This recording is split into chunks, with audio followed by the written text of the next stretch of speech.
બિલ્વાષ્ટકમનું અવસર મળે તો પઠન કરવું.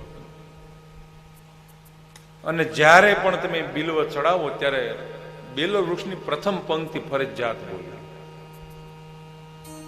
આખું બિલ્વાષ્ટકમ આવડે કે ન આવડે એની સાથે કોઈ મતલબ નથી, પણ એક જ શ્લોક એવો છે કે એમાં બધું જ આવી જાય છે. આવડે છે ને બધાને? સાથે બોલવાનો છે તમારે બધાએ. ત્રિદલમ ત્રિગુણાકારમ ત્રિનેત્રમ ચ ત્રયાયુધમ ત્રિજન્મ પાપ સંહારમ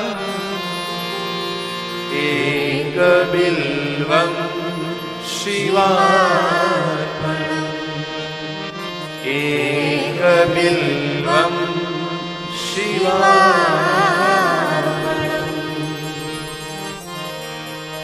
એક જ બિલ્વ શુદ્ધ ભાવથી અર્પણ કરો એટલે ભગવાન એનો સર સ્વીકાર કરી લે છે.